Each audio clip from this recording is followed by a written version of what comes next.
Bonjour à tous et bienvenue dans cette nouvelle leçon de JavaScript. Aujourd'hui, nous allons voir les fonctions de rappel ou fonctions de callback. Comme vous le savez déjà, les fonctions ont une grande importance en JavaScript. En effet, la grande majorité des traitements que l'on demande au moteur JavaScript d'exécuter sont englobés dans des fonctions qui attendent le moment propice pour s'exécuter.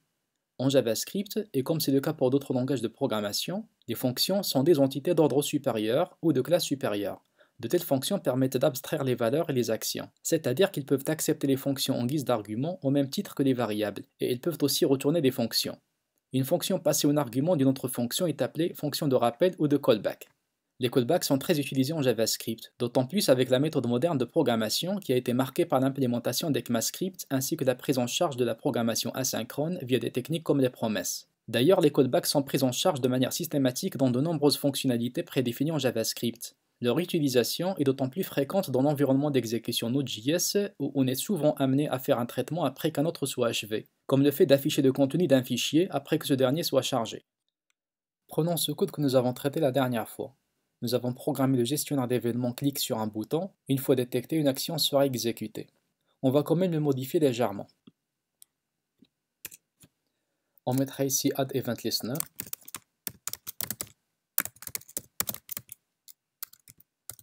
Qui accueille trois arguments. Le premier c'est une chaîne de caractères qui indique quel est l'événement attendu. On mettra click. Le deuxième argument c'est une fonction qui sera appelée au moment du clic. Et le dernier argument est un booléen, on mettra par exemple false pour dire que l'on veut récupérer les événements dans le flux bouillonnement ou bien babbling comme on a vu avant. Mais c'est facultatif, alors on peut le retirer. Maintenant on déclare la fonction f. Il va tout simplement afficher un message à la console. Exécutons. On constate que le message OK est affiché avant même de cliquer sur le bouton. Et c'est tout à fait naturel.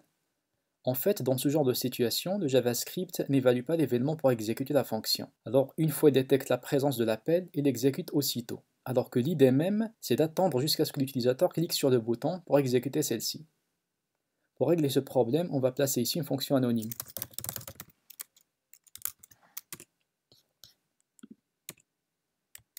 Cette fonction, c'est elle qui va se charger d'appeler la fonction f. Réexécutons.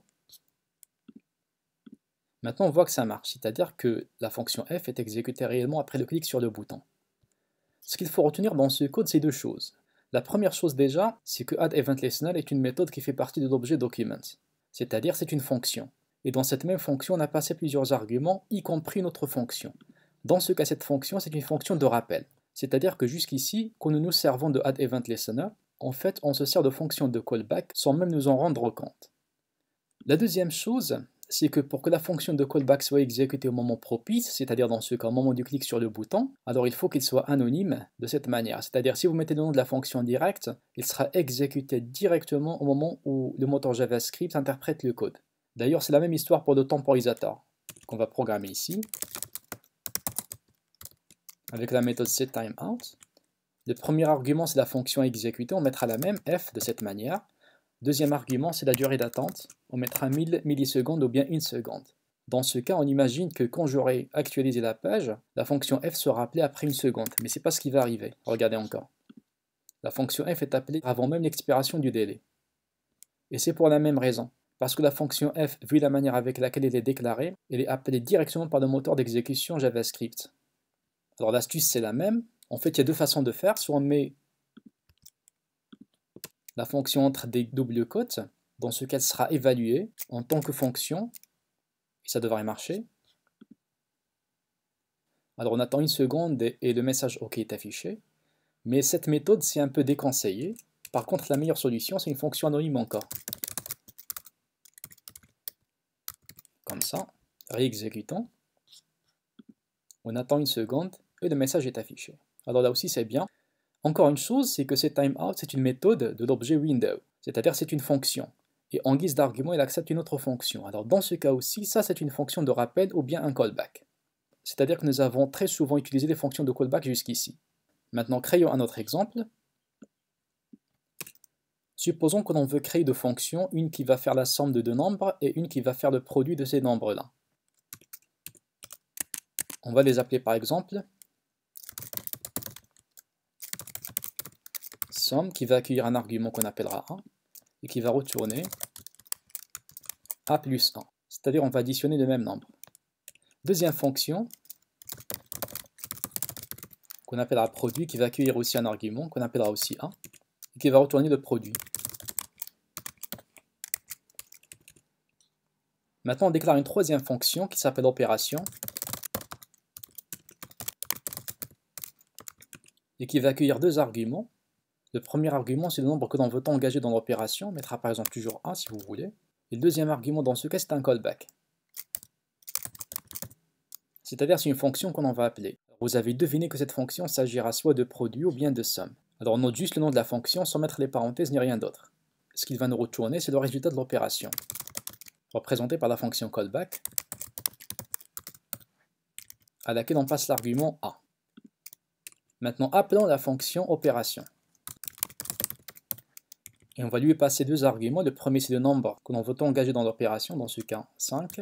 Et le deuxième argument, c'est la fonction que l'on souhaite exécuter dans celle-ci en guise de callback. On mettra par exemple somme. C'est une fonction que nous avons déjà déclarée.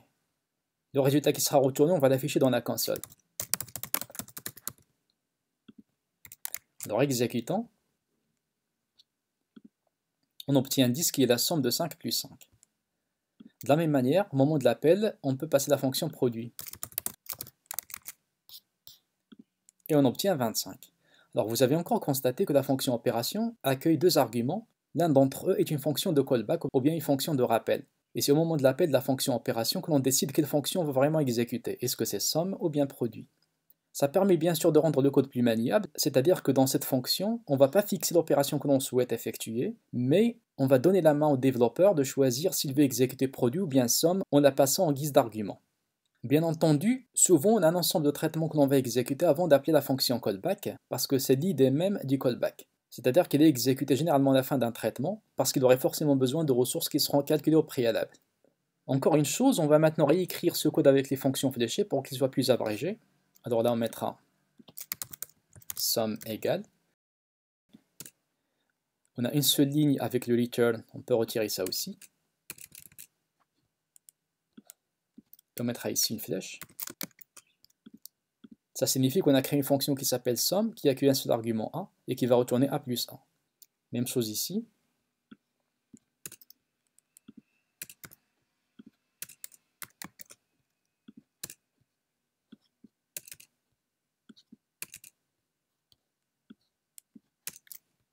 Voilà. Et aussi pour la fonction opération. Dans ce cas, opération contient deux arguments, donc on va laisser les parenthèses. On mettra la flèche. Il y a une seule instruction avec le return. On va la mettre sur une seule ligne. On n'oublie pas de égal. Exécutant. On obtient 25. Et si on appelle somme, on obtient 10. Il convient de rappeler qu'il existe un phénomène connu sous le nom de callback hell ou enfer de fonctions de rappel, qui se produit quand on abuse de l'usage des fonctions de rappel de tel point à appeler un callback dans un autre callback et ainsi de suite, ce qui rend le code très difficile à lire. À la fin, notez que l'objectif de cette leçon consiste seulement à évoquer l'existence de fonctions de callback en JavaScript, mais leur vraie utilité sera traitée prochainement. Merci pour votre attention et à la vidéo prochaine.